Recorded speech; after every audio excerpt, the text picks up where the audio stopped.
हो क्या रहा है वहां? ये क्या दिया है राजकुमारी ने?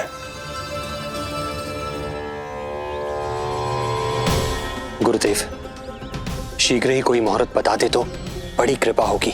नंद महाराज, अब क्या नामकरण का मुहूर्त भी मुहूर्त निकाल के बताओगे आप? हैं? क्रोधित क्यों हो रही हो यशोदा? बताता हूँ, धैर्य धरो।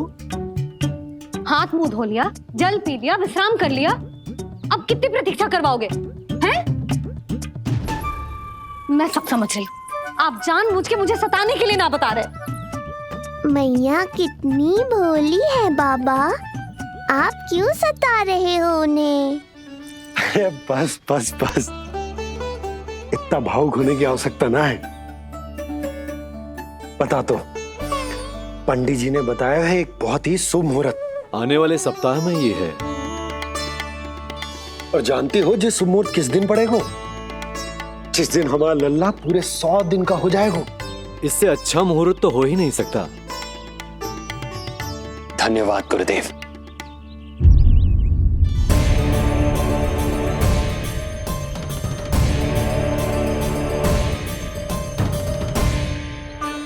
क्या हुआ गुरुदेव? कुछ समस्या है क्या? जो सत्य सारे संसार को पता है और जो संकेत ये कुंडली दे रही है, दोनों में विरोधाभास है राजन।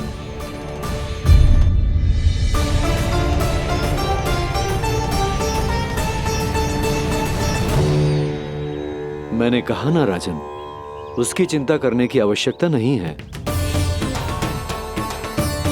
ये कुंडली मुझसे कह रही है कि आपके भाग्य में केवल पुत्र थे। आपके भाग्य में केवल पुत्र थे, तो पुत्री कैसे हुई? इस कुंडली के अनुसार आपकी दोनों पत्नियों के एक एक पुत्र जीवित हैं।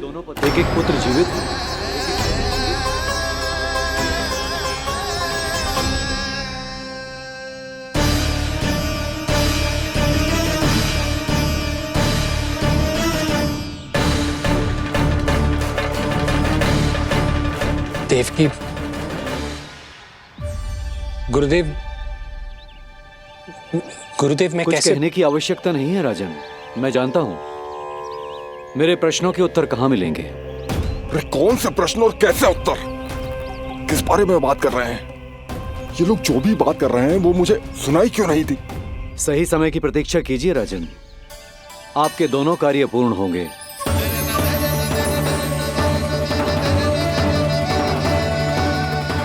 अब आप निश्चिंत होकर जाइए और प्रसन्नता मनाने की तैयारी कीजिए। आपका बहुत बहुत धन्यवाद गुरुदेव। प्रणाम।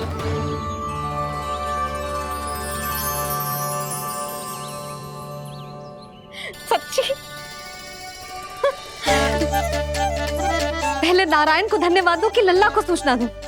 कुछ समझ में ना आ रहा। लल्ला मैं अभी आया।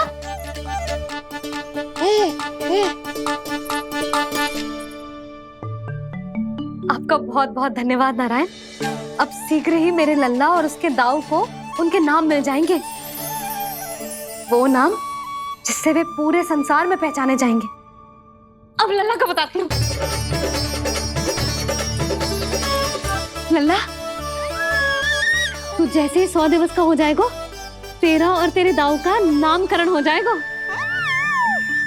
हाँ हाँ, किंतु आपने तो बताओ ही ना, हम इन दोनों को मिलवा कब सकते हैं? क्या देख रहे हो, बताओ तो। यशोदा, पंडित जी ने कही कि दोनों भाइयों को मिलवाने के लिए कोई मुहूर्त की आवश्यकता ना है, तो हम चाहें तो इन्हें आज भी मिलवा सकते हैं। लल्ला सुनो तूने, तू आज ही अपने दाऊ से मिल सकते है। मैं अभी सारी तैयारियां करती हूँ। भव्य मिलन होगा गोकुल में, भव्य मिलन। कुंडली के अनुसार इन दोनों के 8 पुत्रों में से 2 जीवित बचे हैं। पहला तो रोहिणी पुत्र है, पर दूसरा कौन है? और वो कन्या कौन थी जिसे कंस ने मारा था? वासुदेव की कुंडली में अभी तक पुत्री योग बना ही नहीं है।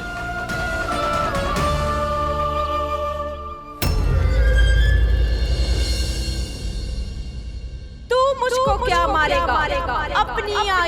काल तेरा अवतरित हुआ, रूप है उसका उपाल।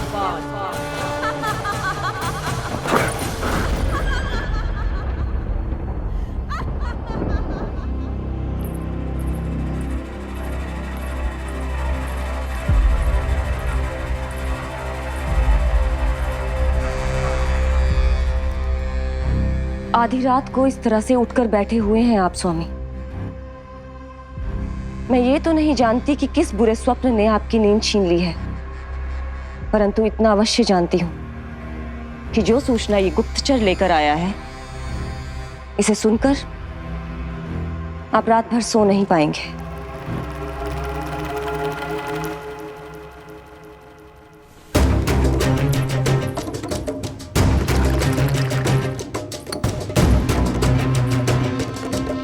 क्या सूचना है?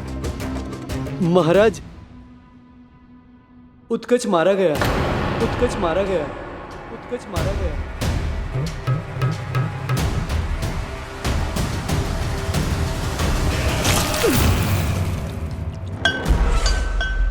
सूद वूद खो गए हो क्या अपनी? जो दिखता ही नहीं उसे मारा कैसे जा सकता है? इसने स्वयं देखा था महाराज। जिस शकट में समाकर शक्तासुर उस बालक को कुचलने वाला था, आपके शत्रु ने उसी शकट को चकनाचूर कर दिया।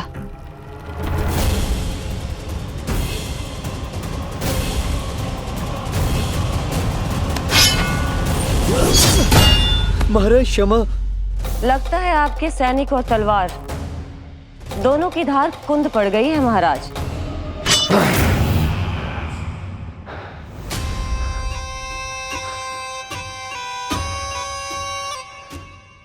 इस तलवार की धार पर अब तभी विश्वास दृढ़ होगा जब ये उस बालक के रक्त से स्नान कर लेगी।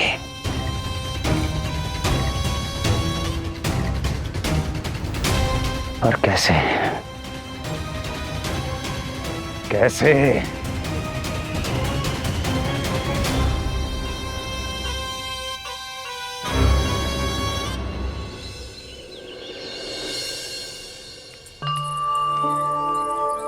कैसी लगी तुझे दाऊ से मिलने की तैयारी? बहुत अच्छी है मैया, पर उससे भी अच्छी है वो प्रसन्नता जो इस मिलन के उत्साह में मुझे आपकी आंखों में दिख रही है।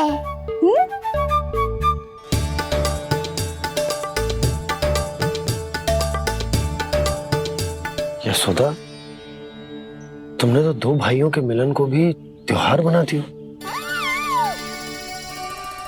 हाँ तो ये किसी त्योहार से कम थोड़ी ना है। ये शुभ दिन दोनों भाई के मिलन को पूरा गांव देखेगो। तो फिर अब बड़ी मैया को बुलाओ ना मैया। यशोदा जी, रोहिणी जीजी इतनी प्रतीक्षा क्यों करवा रही है? इतने दिवस से छुपा के रखे हो लल्ला को, अब तो शीघ्रता करनी चाहिए ना, है ना भाभी? प्रतीक्षा अवश्य की है, किंतु फल भी तो मीठा मिलेगा। आती होंगी रोहिणी जीजी।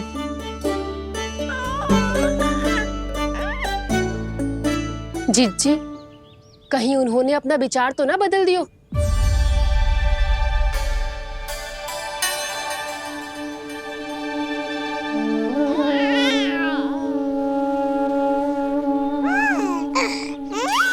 कितनी शीघ्र चिंतित हो जाते हो आप सब। देखो आ रहे हैं वो। लाल छुपा रखने को विवश थी नियति की सताई, भूल के भय माज प्रभु की जग सम्मुख है लाई।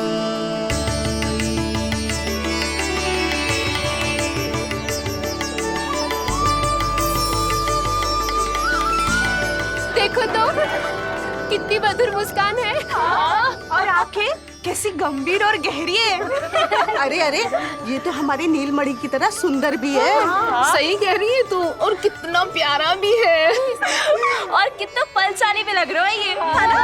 तो देखो इसके हाँ बिल्कुल लाल लाल टमाटर की तरह।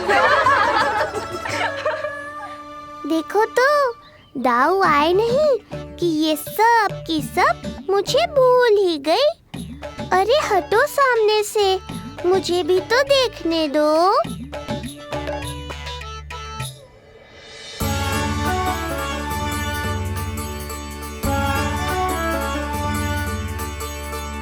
मैया सहायता करो ना।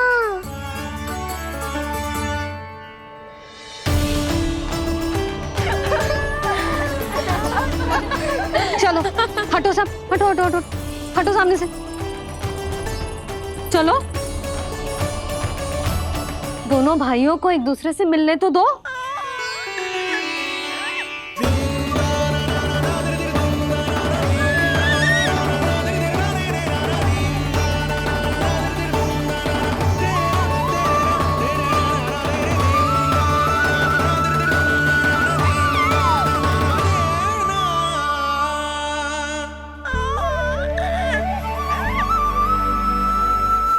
चल लल्ला चल आजा। देख लल्ला आ गए जे तेरे भैया, तेरा दाऊ। जी भर के बातें करो और निहारो एक दूसरे को। लाओ जिज्जी आजा। जे रहे तेरे दाऊ। आओ जिज्जी।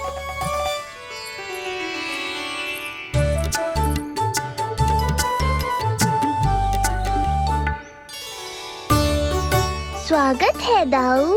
कितनी प्रतीक्षा के बाद अब जाकर आपसे भेंट हुई है।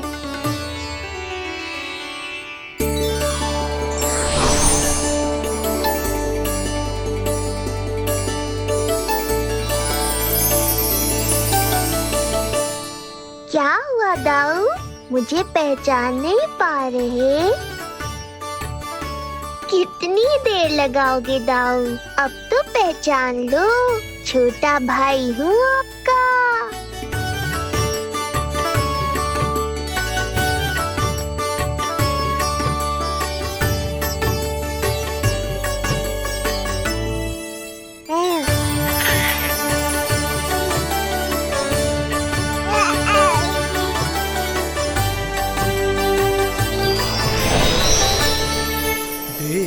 प्रभु को भक्त शेष की आंखें है भर आई,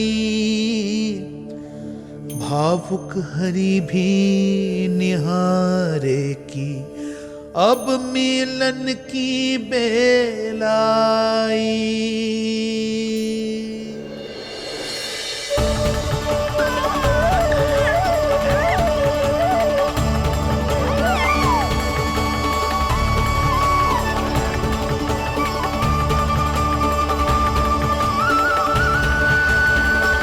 प्रभु, आपके दर्शन पाकर मैं धन्य हो गया। प्रभु नहीं, छोटा भाई पुकारो शेष। ये कैसे संभव है? आप नारायण हैं, मेरे प्रभु। ये जानते हुए भी मैं आपसे बड़ा कैसे बन सकता हूँ? हर दुविधा की तरह इसका भी समाधान है शेष। अब तो हम एक दूसरे से मिल भी चुके हैं। पृथ्वी पर हमारा सूत्र जुड़ चुका है, इसलिए समय के साथ तुम ये भूल जाओगे कि तुम्हारा ये भाई मेरा ही अवतार है। ये क्या कह रहे हैं प्रभु? वही जो आवश्यक है।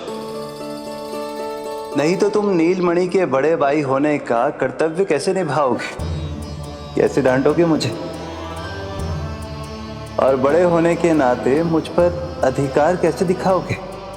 पर प्रभु, पर किंतु परंतु ये सब भूल जाओ शेष।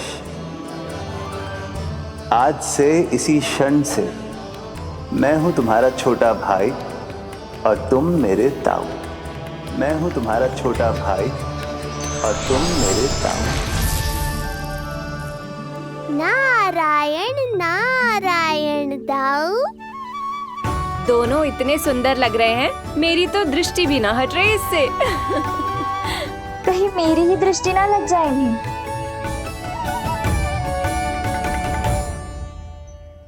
प्रतिदिन की कथा है दाऊ। हे नारायण, मेरे कानों से तो अभी से रक्त निकलने लगा। आदत डाल लो दाऊ, अब तो सहना ही पड़ेगा। वो देख रहे हो, सुलक्षणा चाची सबसे अधिक चतुर यही हैं। केवल अधिक चतुर ही नहीं नीलमणि, बहुत अधिक सयानी भी है ये। बिल्कुल सही पहचाना दाऊ, पर आप चिंता मत करो, मैं हूँ ना, मैं संभाल लूंगा इन सबको।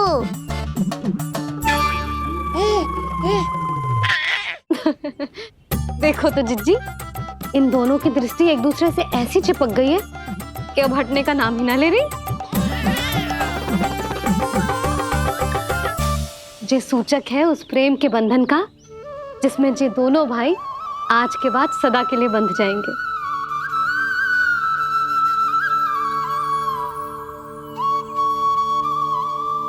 मुझसे भूल हो गई यशोदा, मैंने इन दोनों को पहले ही मिलवा देना चाहिए था।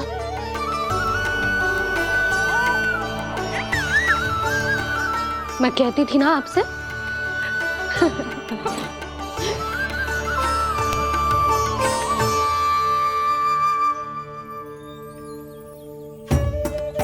आई मैं।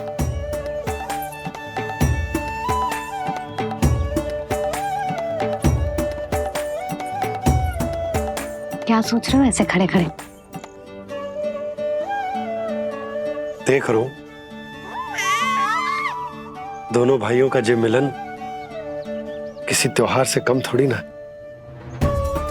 सही कहा था तुमने।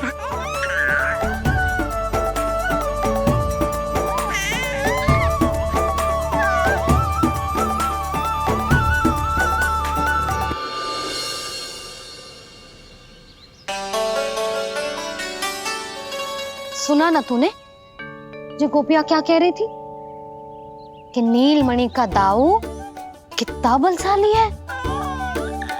इसका तो यही अर्थ हुआ ना कि नीलमणि अपने दाऊ जितना बलशाली ना है। अब समझा मैया कि आज मुझसे इतना व्यायाम क्यों करवाया जा रहा है। पर मुझे पता है मेरा नीलमणि सबसे अधिक बलशाली है। हाँ। उज्जवल ने कही थी ना, नीलमणि ने यूं उड़ा दिया था काले कौवे को मथुरा की ओर। और उज्जवल ने तो ये भी कही थी कि नीलमणि ने अपने पांव से सकट पे प्रहार भी किया था। कैसे किया था प्रहार? ऐसे किया था। लग गई मैया को। कैसे किया था? फिर से बता कैसे किया था?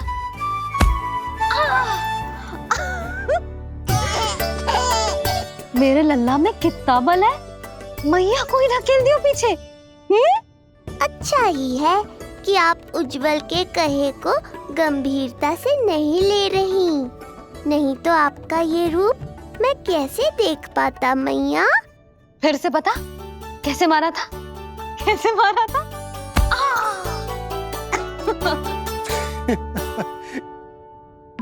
लल्ला तू बड़े के जैसे कब से हंसने लगो?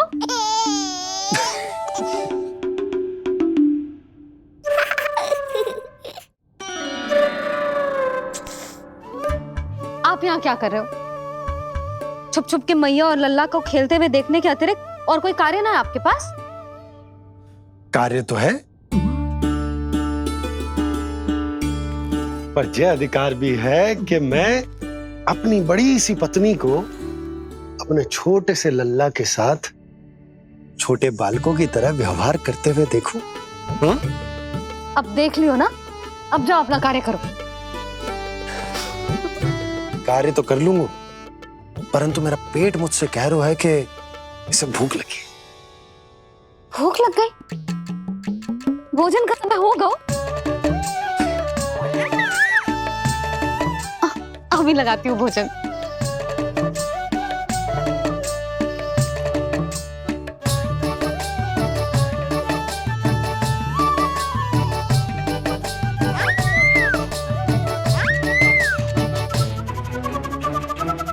क्या हुआ लल्ला, इतना उतावला क्यों हो रहा है तू?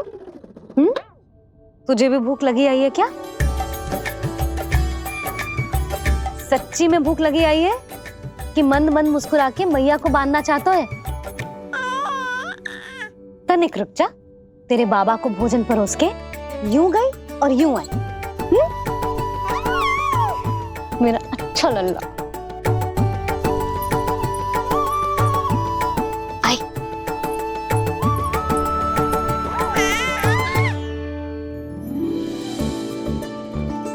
आज केवल रोटी है खाने में? ना, दाल है ना, तरकारी भी है, दही है, लड्डू भी है। तो दाल ले आओ। अभी लाई है।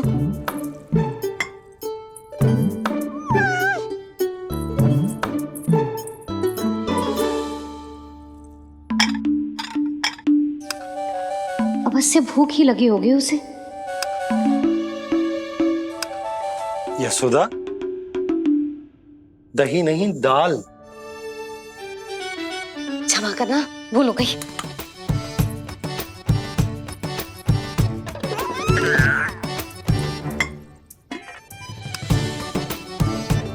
यशोदा, दाल दाल।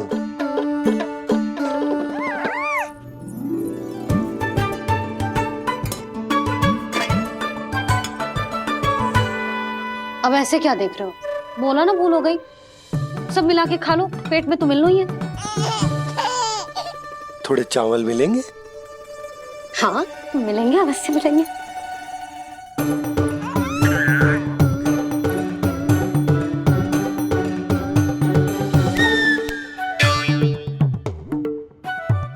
लड्डू नहीं, चावल।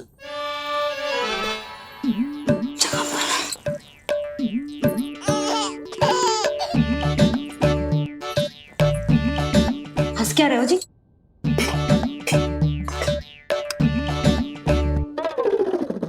आज व्यायाम भी बहुत कस के करवाओ था मैंने, कहीं अधिक भूख तो ना लगी होगी।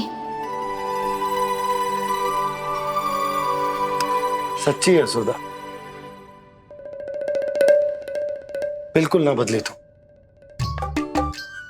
पहले रामू की चिंता में व्याकुल रहती थी और अब हम नीलमणि में तुम्हारा मन लगा रहते। हाँ तो लल्ला भूखा हो और मैया का मन व्याकुल भी ना हो, ऐसा हो सकता है भला? अरे तो दूध पिला दो ना उसको। जाऊं? शीघ्र जाओ।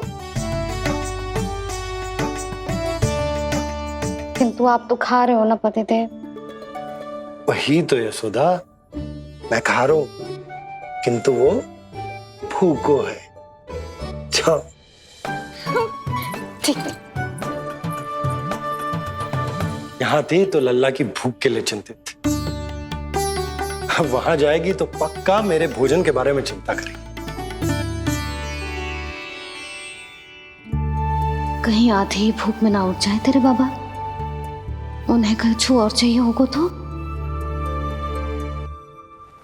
सही कहा था बाबा ने, वहाँ मेरी चिंता थी, यहाँ बाबा की चिंता है। सच्ची मैया, अनोखी हो आप। अरे इतने से पेट भर गया तेरा? ना, ये वाली मुस्कुराहट तो मत ही दिखा मुझे। इतनी शीघ्र तेरा पेट भर ही ना सकता। मैया जानती है अपने लल्ला की भूख।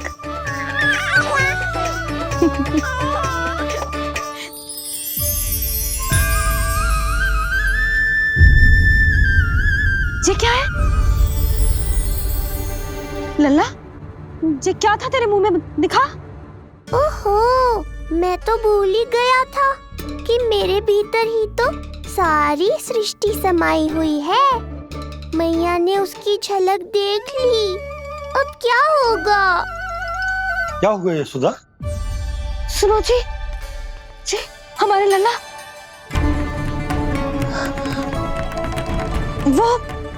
वो इसके मुंह में। क्या? भूल जाओ ना मैया, कुछ नहीं था मेरे मुंह में। लल्ला मुंह खोल के बाबा को दिखा। अरे क्या देख रही है उसके मुंह में? अवश्य ही मेरा दृष्टि भ्रम होगा, किंतु ऐसा भ्रम। अरे बताओ ना यशोदा, या फिर मुहूर्त शीघ्र ना बताने की बात का प्रतिशोध ले रही हो तुम? ना ना, ऐसी बात ना है। तो फिर बताओ ना क्या बात है? हा? मैंने लल्ला के मुंह में कुछ देखो। क्या देखो? अब फंस गया मैं। मैया बाबा को सब कुछ बता देंगी और राय का पहाड़ बन जाएगा। फिर कैसे संभालूंगा इन दोनों को? ऐसे लगो जैसे जैसे जैसे पूरा का पूरा ब्रह्मांड। ब्रह्मांड लल्ला के मुंह में? अच्छा, तुम मेरा मुंह देखो। हाँ।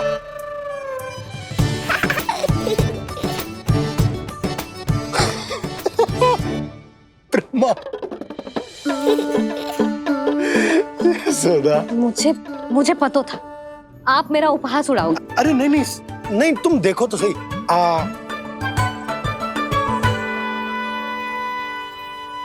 ब्रह्मांड ना सही, गोकुल तो दिखना चाहिए। अरे गोकुल को राजा हूं मैं, है क्या ना? है? देखो, अरे देखो। धन्यवाद बाबा, आपने इस बात को गंभीरता से नहीं लिया, इसलिए अब मैया भी नहीं लेंगी। आज तो बचा लिया आपने। आज के बाद ना आपको कुछ बताऊंगी ही ना। आप जाओ, नामकरण उत्सव की तैयारी करो। और हाँ, इस बार भी उत्सव छोटा ही करना है, जे तो मत ही बोलना आप। हाँ। अब इसे कैसे समझाऊं कि हम कोई भी उत्सव बड़ा ना कर सकते? व्यर्थ ही कंस की दृष्टि पड़ जाएगी हम पर।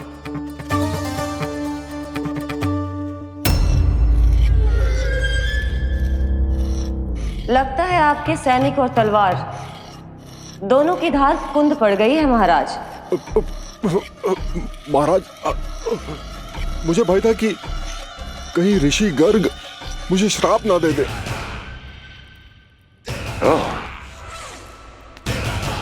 तो श्राप से भयभीत हो गए दुर्जन, किंतु कंस तो कोई श्राप नहीं देता, सीधा मृत्यु देता है। ऐसा न करे महाराज, दया करे, दया निदान। यदि मैं उनकी इच्छा के विरुद्ध भीतर जाने की कोशिश करता तो जितनी सूचना मुझे मिली है उतनी भी नहीं ला पाता। तब आपको कैसे पता चलता महाराज कि आपकी बहन और बहनोई मात्र अपनी वृद्ध संतानों के श्राद्ध के लिए बाहर नहीं गए थे?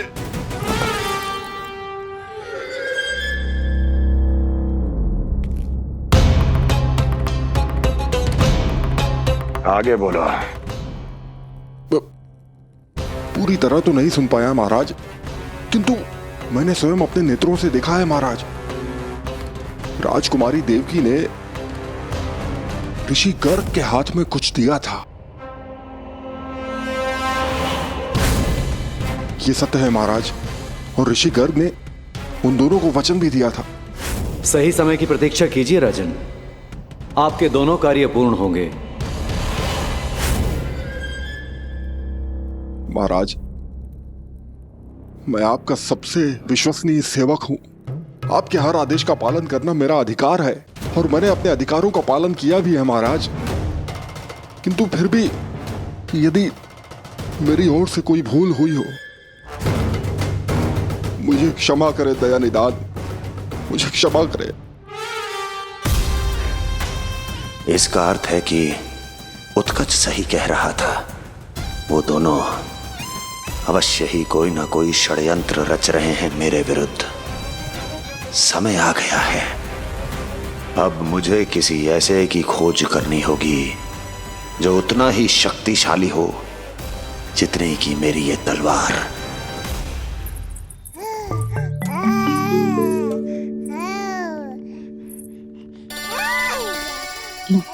आप ही से पुकारने लगो जी, अब अभी तो आई हूँ रसोई में।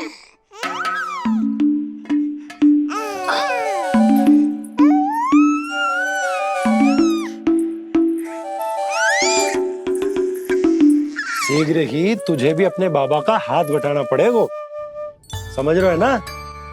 बटाएगो ना हाथ? अभी जे 100 दिन का भी ना हो और जे इस नन्हे से बालक को काम काज का भार सौंपने की बात करने लगे।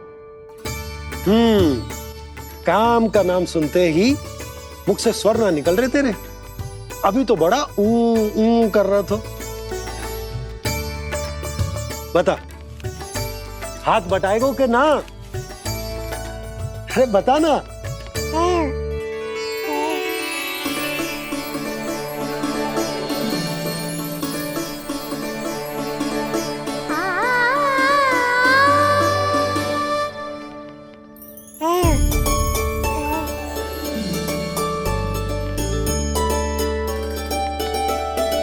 कल तू पूरा 100 दिन को हो जाएगा लल्ला। पंडित जी आएंगे, तुझे नया नाम मिलेगा। देखो तो मन में तो इनके भी कितना उत्साह भरो है, बस दृष्टि में मैं ही आती हूँ। और कल तुझे वो नाम मिलेगा लल्ला जिससे पूरा संसार तुझे पहचानेगा।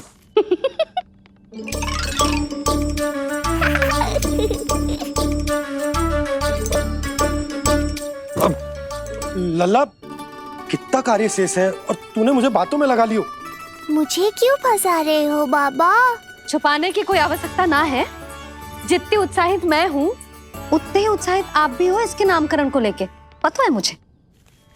लल्ला के नामकरण पे उसके बाबा उत्साहित ना होंगे? बिल्कुल होंगे, इसीलिए तो कह रही हूँ अपना उत्साह बांटो अपने लल्ला के साथ। मैं अभी आई। अच्छा, ऐसे तो तुम लल्ला को छोड़ के कहीं ना जाती। अभी कहाँ चली? रोहिणी जिज्जी के पास, और कहाँ। लल्ला और उसके दाऊ के नामकरण की तैयारी करनी है कि ना। कितने लोगों को आमंत्रित करना है, कितने प्रकार की मिठाइयां बनानी है, ढोल वाले को कितने बजे का समय देना है, ये सब सुनिश्चित करना है ना, ताकि ये उत्सव गोकुल का सबसे बड़ा उत्सव हो। अरे सूची देनी है जिज्जी को।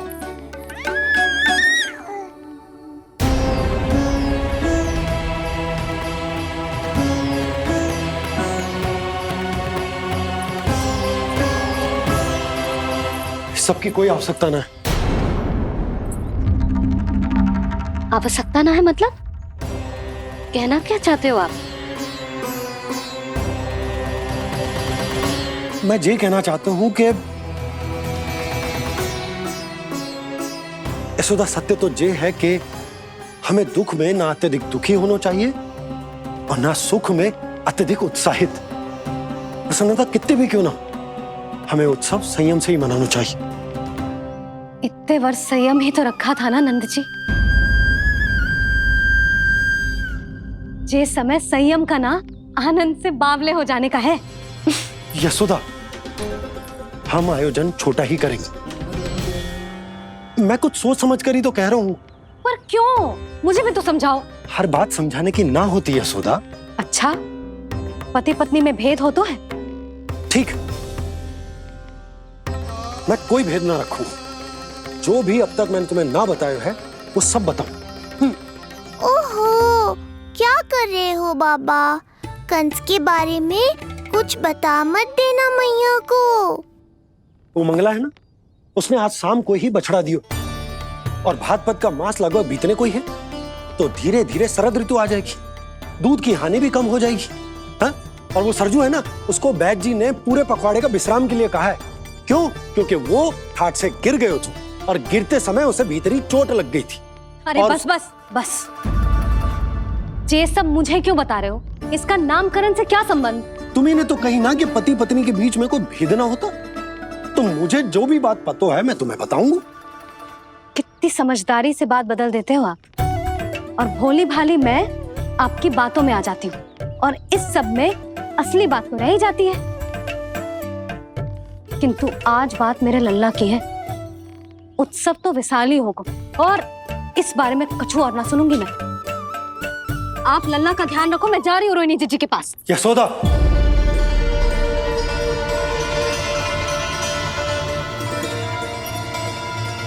बात केवल सुनने की ना होती, उसे समझना भी पड़ता।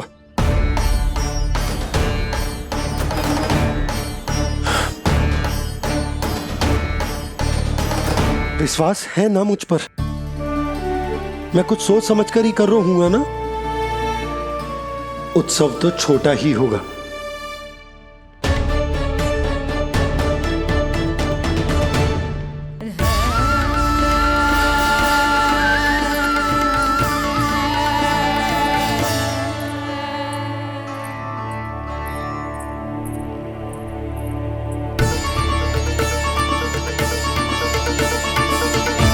क्षमा करना लल्ला, तेरी मैया को डांटना पड़ गया। आपको मेरी सुरक्षा की चिंता है बाबा, समझता हूँ मैं, इसलिए आपने ये निर्णय लिया है। समझ में नहीं आता, कब कौन सा निर्णय क्यों लेते हैं आप? यदि कंस को समझना इतना आसान होता तो कंस नहीं होता। ये नया सिंहासन उसके लिए है जो मेरा विश्वास पात्र बनेगा। मेरे दाहिने हाथ की तरह मेरे मन के सबसे निकट होगा वो। मंत्री परिषद में विशेष स्थान की प्राप्ति होगी। मेरे बाद पूरे राज्य के लिए उसी का वचन होगा। शासन। किंतु ये अधिकार केवल उसे प्राप्त होगा जो मेरी परीक्षा में उत्तीर्ण होगा। मेरा सबसे महत्वपूर्ण कार्य करेगा वो। इसलिए जाओ,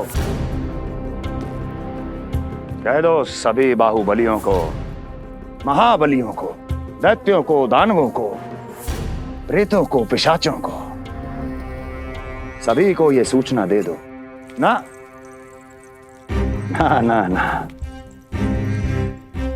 सूचना नहीं, चुनौती दो कि यदि साहस है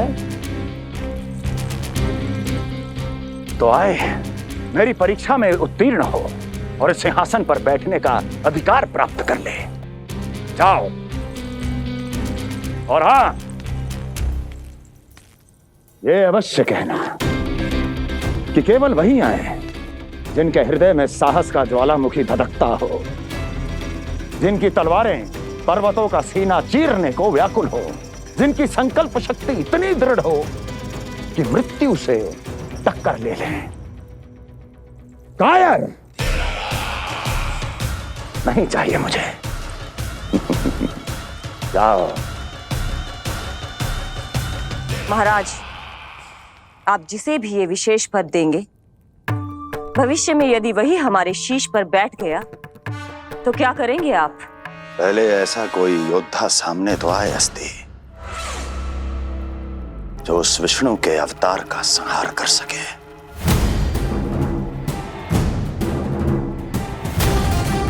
और जहां तक प्रश्न है हमारे शीश पर बैठने का, तो स्मरण रखो अस्ति,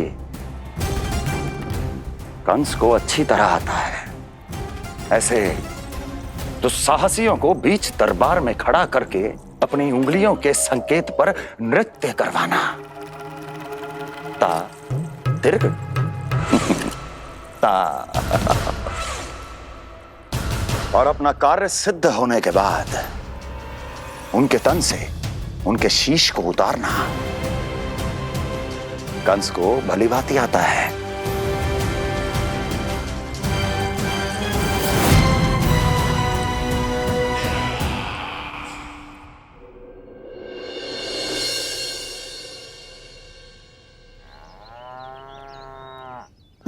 पूरे 100 दिन का होगा हुआ तो लल्ला, कम से कम 100 व्यक्ति तो आने चाहिए थे ना तेरे और तेरे दाऊ के नामकरण में। हाँ, अब तुम मुस्कुरा क्या रहो है? तू ही बता, जे भवन देख के लग रहा है कि यहाँ कोई उत्सव है? बिना अतिथियों के कैसा उत्सव और कैसा आनंद, तू ही बता। पर मैं करूं भी तो क्या? पता है लल्ला, मुझे तो लग रहा है तेरे बाबा ना कंजूस होगा। मैं नहीं तो भला और क्या समस्या हो सकती है उन्हें बड़े आयोजन से? अरे गोकुल के राजा का लल्ला है तू, राजकुमार। यदि तेरा आयोजन बड़ा ना होगो तो भला किसका होगो?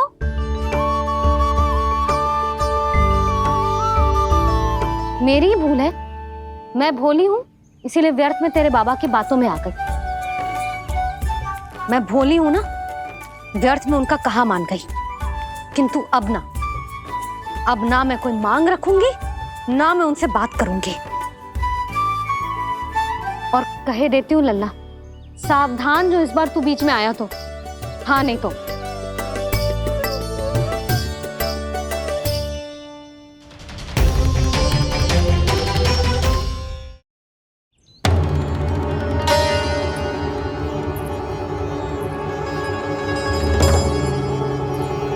क्या होगा?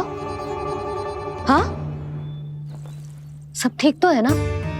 आप इतनी चिंता में क्यों हो जी? कोई बुरी सूचना तो ना मिली? अब जे मत ही कहना कि जे भी मुझसे छुपाना पड़ेगा।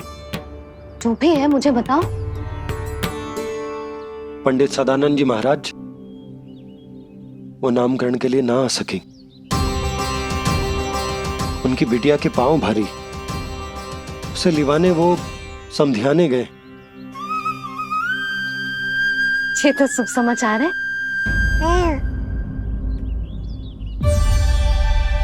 किंतु मेरे लल्ला का नामकरण अब वो सही मुहूर्त पे कैसे होगा? वही तो समझ ना आ रहा। ऐसे मन छोटा करने की आवश्यकता नहीं है मैया बाबा। आप दोनों तो स्वागत की तैयारी करो, आ रहे हैं वो।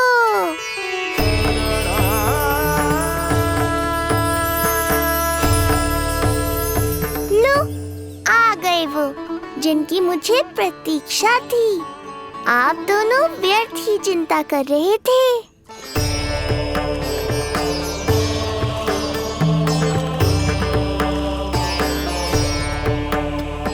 अब कौन करेगा मेरे लल्ला का नामकरण? ऋषि गर्ग, नंदराज, रानी भाभी, महान ऋषि गर्ग हमारे गांव में पधारे हैं।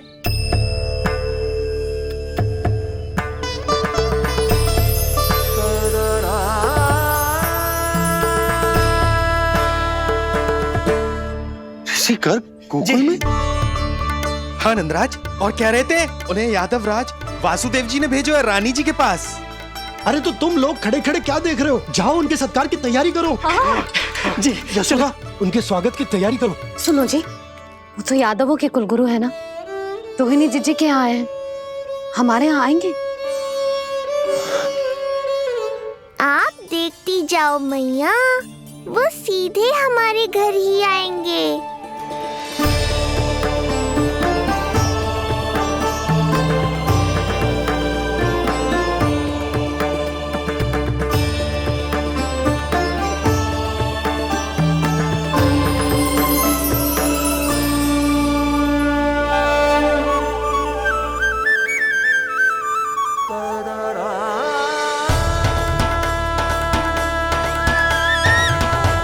ये क्या हो रहा है मुझे? मैं उस भवन की ओर क्यों बढ़ा जा रहा हूँ? क्योंकि आपके यहाँ आने से ही मेरी मैया बाबा की चिंता समाप्त होगी ऋषिवर।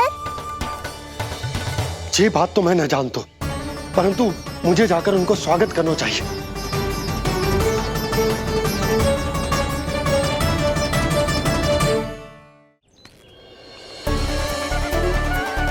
गुरुदेव, कल्याण हो। भगवान श्री नारायण के महान भक्त आज हमारे गांव में पधारे। हमारा जीवन सफल है गयो आज। वो भवन आपका है नंदराज? आपके शुभ चरण पड़ेंगे तो हमारा जय भवन पवित्र हो जाएगा। इतने बड़ी ऋषि अगर हमारे घर पधारेंगे तो तो हमारे तो भाग्य ही संवर जाएंगे।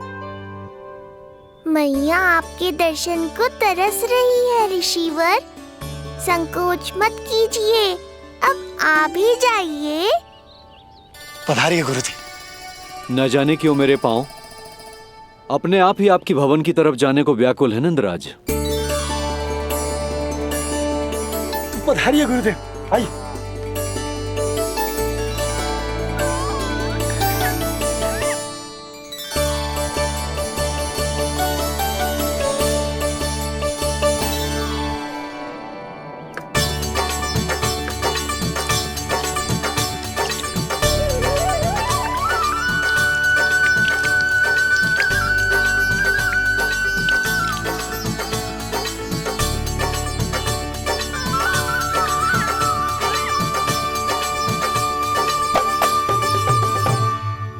कल्याण हो।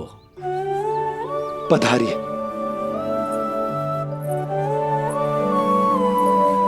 आया तो था मैं रानी रोहिणी के भवन में, पर पता नहीं कैसे यहाँ खींचा चला आया। विराजिए गुरुदेव। महाराज, आप इसे भी रोहिणी जिज्जी का ही घर समझिए। मैं अब भी बुलाकर लाती हूँ। महाराज, ये हमारा सौभाग्य है कि आपने यहाँ आना स्वीकार किया। कहिए, क्या सेवा करूं मैं आपकी? मुझे आपके भाई वासुदेव ने भेजा है नंदराज।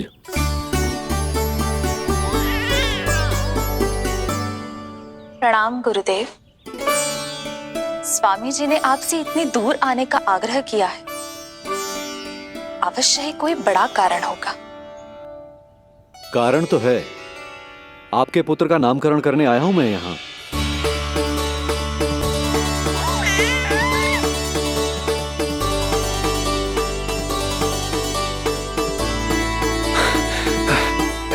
ऋषिवर, तब तो आप अत्यंत ही शुभ दिन पधारे।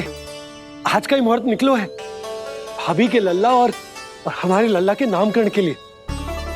हम तो पंडित जी गांव से बाहर हैं, इसीलिए आप। अब तो आप यहाँ आ गए हो, आप हमारे भी लल्ला का नामकरण कर दो ना।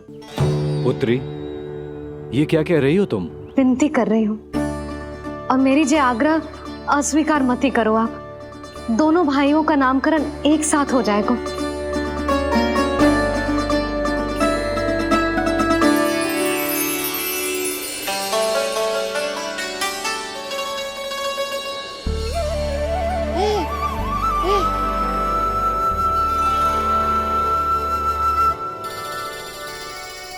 कितने प्यारे और निर्दोष बालक हैं।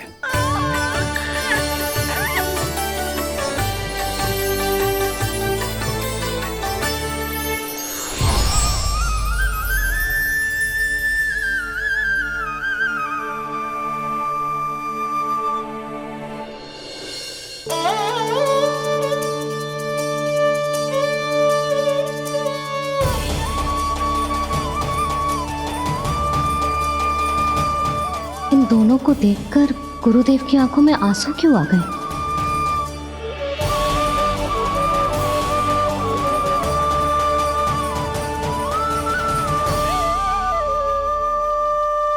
ये क्या कर रहे हैं ऋषिवर? संभालिए अपने आप को, नहीं तो मेरा रहस्य खुल जाएगा आज। अरे ऋषिवर, हाथ मत जोड़िए। इससे पहले कि गड़बड़ हो जाए, अपनी नमस्कार मुद्रा को आशीर्वाद मुद्रा में बदल दीजिए। बात को समझिए। मैंने ये अवतार मैया और लल्ला के अद्भुत संबंध का अनुभव करने के लिए लिया है, पर आपकी भावुकता के कारण यदि मैया को मेरा सत्य पता चल गया तो ये संबंध ही बदल जाएगा।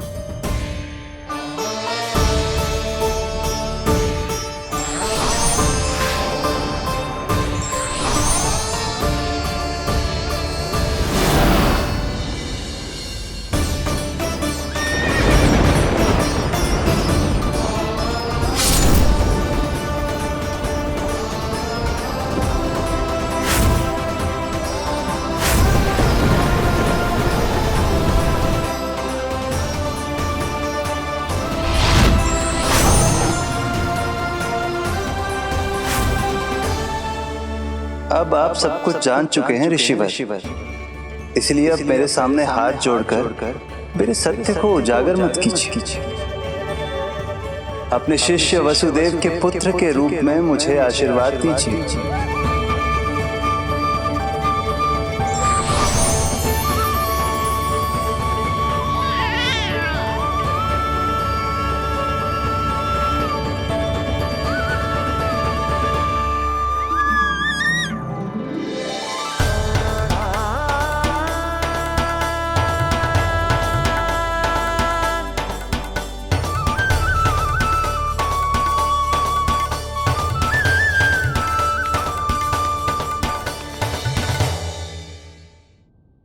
ऋषिवर, आप मौन क्यों हैं? और आपकी आंखों में आंसू, सब कुछ ठीक है ना? अब तो आप हमारे लल्ला का नामकरण करोगे ना? इन दोनों का नामकरण करना मेरा सौभाग्य होगा पुत्री।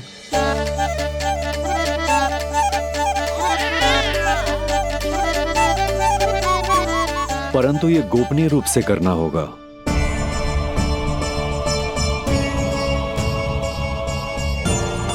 अवश्य ही स्वामी का आग्रह होगा, ताकि कंस की बुरी दृष्टि हमारे पुत्र पर ना पड़े। ये तो बहुत महान ऋषि हैं, इन्हें कंस के अत्याचारों के बारे में अवश्य पता होगा। अपनी संतान का नामकरण संस्कार करना एक मां के लिए उत्सव से कम नहीं होता है, पर यह छुपकर करना होगा। आप दोनों को स्वीकार तो है ना? जैसी आपकी आज्ञा गुरुदेव। स्वीकार है गुरुदेव। तो फिर कहाँ करना है हमें नामकरण का प्रबंध? गुरुदेव, मंदिर सही रहेगा? उससे पवित्र स्थान तो हो ही नहीं सकता है। ऋषिवर, आप तनिक विश्राम कीजिए, हम लोग प्रबंध करते हैं। मैं कुछ समय इन बालकों के साथ व्यतीत करना चाहूंगा। ये तो इनका सौभाग्य होगा। हमें आज्ञा दीजिए।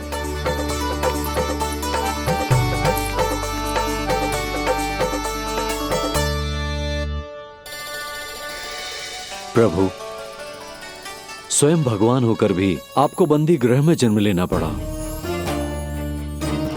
अब अपनी मां को छोड़कर दूसरी मां के यहां पलना पड़ रहा है।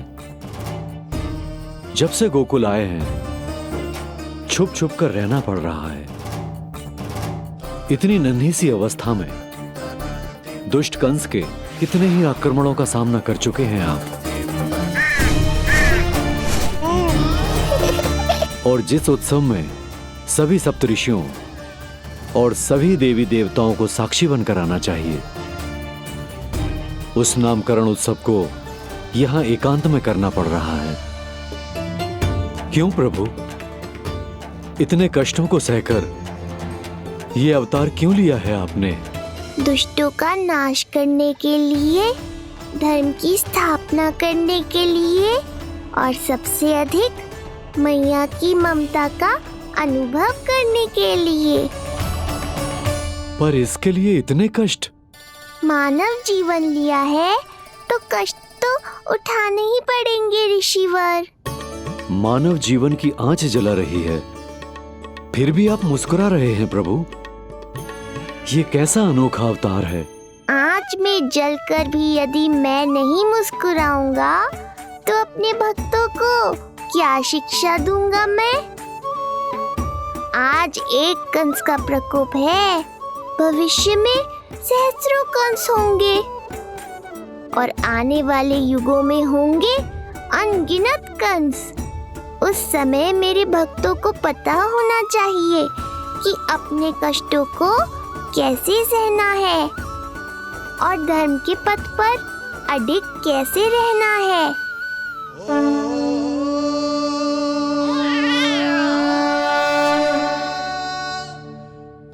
आप धन्य हैं प्रभु। देखा अस्ति, जब सिंह दहाड़ता है तो वन के सभी जीव जंतु इकट्ठे हो ही जाते हैं।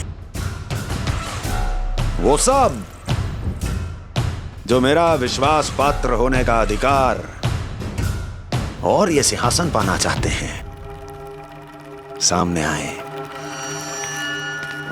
बुद्धि के बिना बल अपंग होता है महाराज, और मेरे पास बुद्धि और बल दोनों हैं। आप केवल आदेश दीजिए किसका संहार करना है।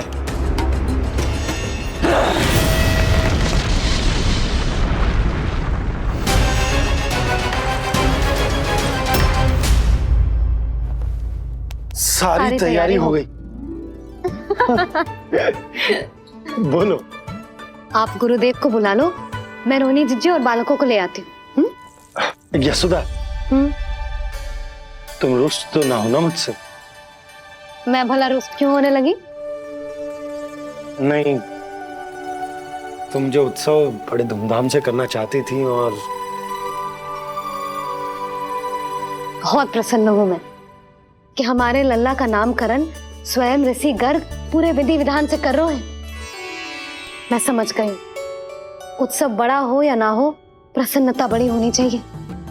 अरे मैं तो इतनी उत्साहित हूँ कि दोनों भाइयों का नामकरण आज के शुभ मुहूर्त पे हो रहे हैं। तो इससे पहले जो बीत जाए, जाओ। आप ही बुला लो।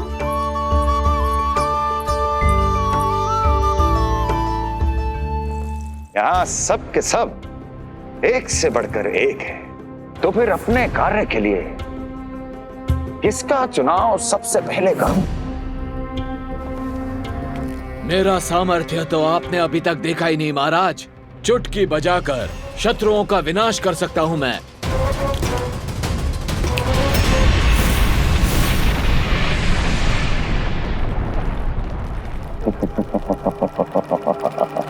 वाह! किंतु आपने तो बताया ही नहीं कि करना क्या है। वध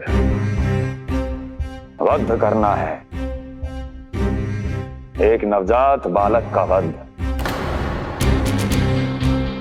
उसे साधारण बालक मत समझना। गोकुल में नंद के घर पल रहा वो बालक विष्णु का अवतार है।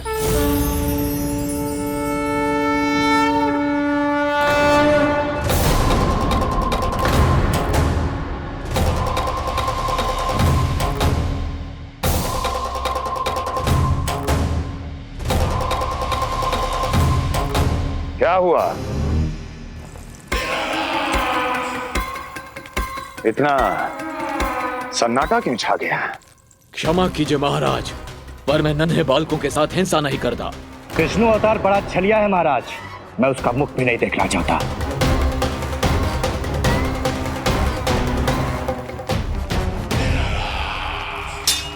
गाने दो इन्हें। वैसे भी इस सिंहासन के लिए मुझे कायरों की कोई आवश्यकता नहीं। जाने दो।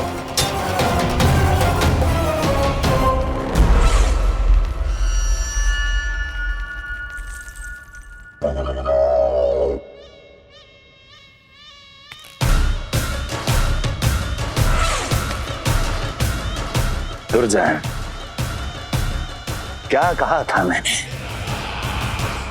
मैंने कहा था केवल वही आए जिनके हृदय में साहस का ज्वालामुखी धधकता हो, जिनकी तलवारें पर्वतों का सीना चीरने के लिए व्याकुल हो, जिनकी संकल्प शक्ति इतनी दृढ़ हो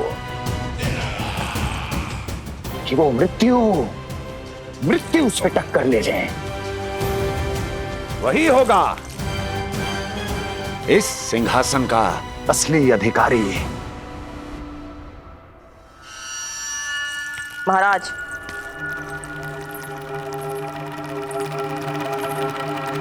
ना तो आपके दिए इस सम्मान का कोई मूल्य रह गया है और ना ही आपके भय का। अभी अभी आपने ही कहा था ना कि जब वन में कोई सिंह दहाड़ता है तो उस वन के सभी जीव जंतु एक जगह एकत्रित हो जाते हैं, परंतु उसी वन में जब कोई बब्बर सिंह दहाड़ता है तो वही जीव जंतु भय के मारे इधर उधर भागने लगते हैं। निश्चित ही वो बालक इन सब के लिए बब्बर सिंह बन चुका है। उसका भय हमारे साम्राज्य की नींव हिला रहा है महाराज।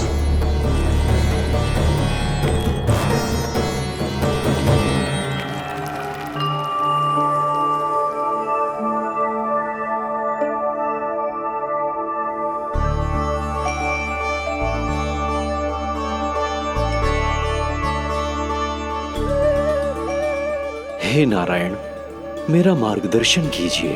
हे मां सरस्वती, मुझे आशीर्वाद दीजिए ताकि मैं दोनों बालकों के लिए सर्वोत्तम नामों का चुनाव कर पाऊं।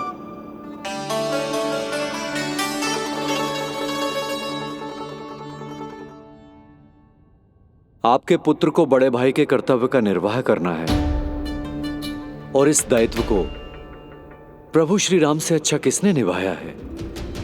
जैसा अटूट संबंध उनका अपने भाइयों के साथ था, मैं श्री नारायण से प्रार्थना करता हूं कि वैसा ही प्रेमपूर्ण संबंध इसका भी अपने छोटे भाई के साथ हो।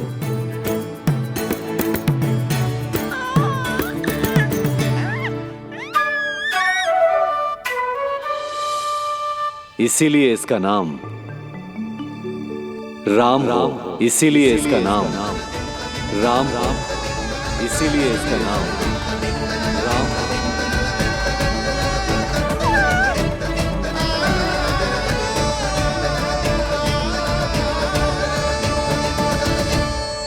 बड़े भाई में आदर्श, न्याय, संकल्प बल के साथ साथ शारीरिक बल भी होना चाहिए। मैं देख पा रहा हूं ये बालक इन सब बलों के लिए जाना जाएगा। इसलिए जो नाम इसके व्यक्तित्व के लिए सबसे उचित है वो है बलराम, बलराम, बलराम।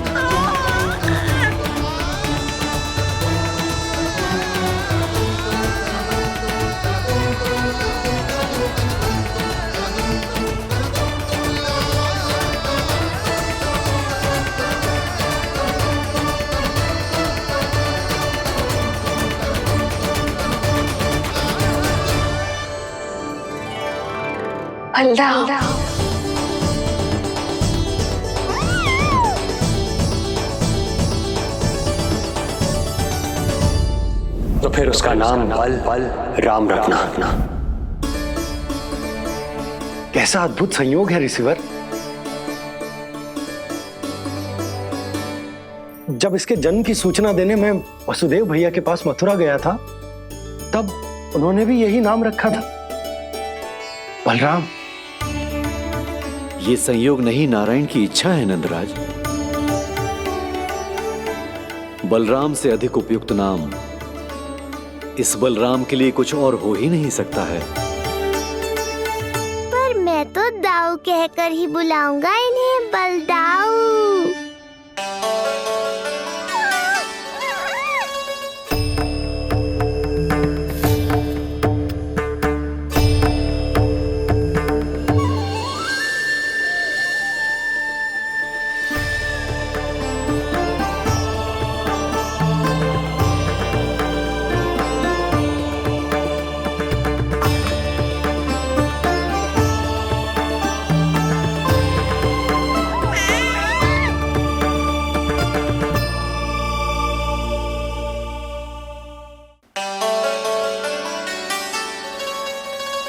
सुना पुत्र, आज से तुम्हारा नाम होगा बलराम, बलराम, बलराम।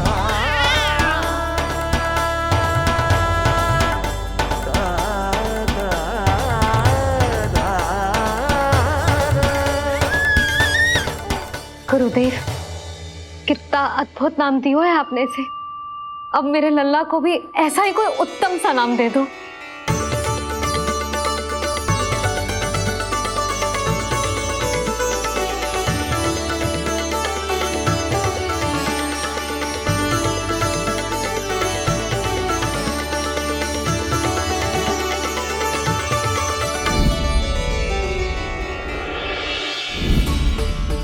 ये कठिन दायित्व आपने ही मुझे सौंपा है प्रभु। इसे निभाने की क्षमता भी आप ही दीजिए।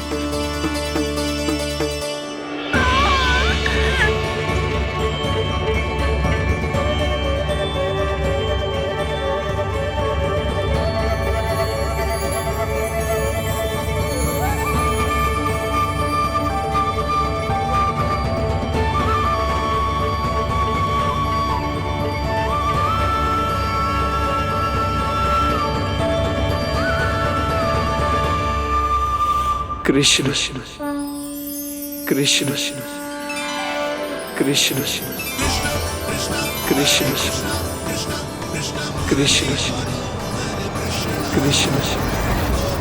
कृष्ण कृष्ण।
कृष्ण कोई साधारण शब्द नहीं है। ये अनेक विशेषताओं से भरा हुआ है। क बना है कमलकांत से, अर्थात वो जो श्रीपति विष्णु जैसा हो।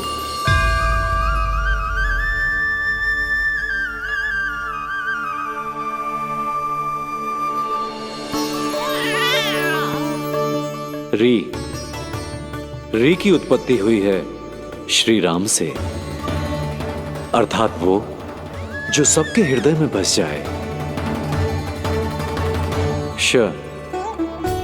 ऐश्वर्य के स्वामी विष्णु के लिए, अर्थात वो जो समृद्धि लेकर आए।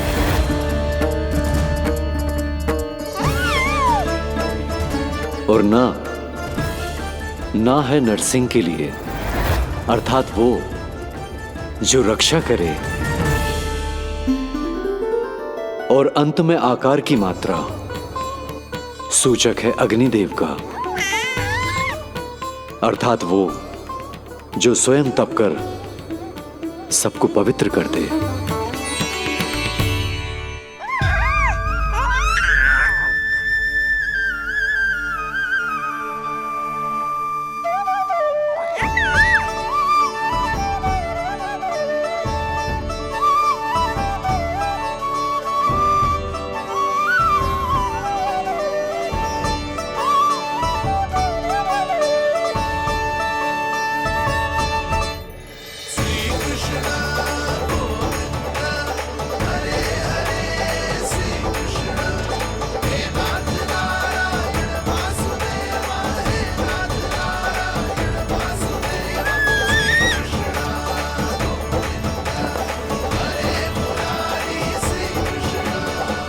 आज से तुम्हें सारा संसार जिस नाम से पहचानेगा वो नाम है कृष्ण। वो नाम है कृष्ण। वो नाम है कृष्ण। वो नाम है कृष्ण। कृष्ण कृष्ण कृष्ण कृष्ण कृष्ण कृष्ण कृष्ण कृष्ण कृष्ण कृष्ण कृष्ण कृष्ण कृष्ण।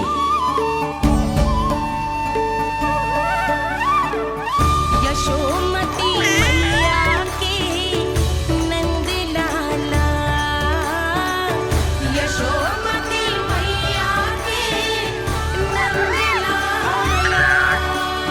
असुरी कार्य करने वालों के लिए कृष्ण नाम का अर्थ एक और भी होगा। वो घनी अंधेरी रात जिसमें इसने जन्म लिया।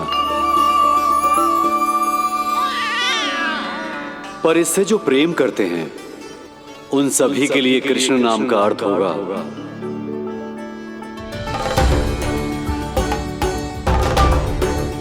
अतुलनीय सुंदरता और अथाह प्रेम।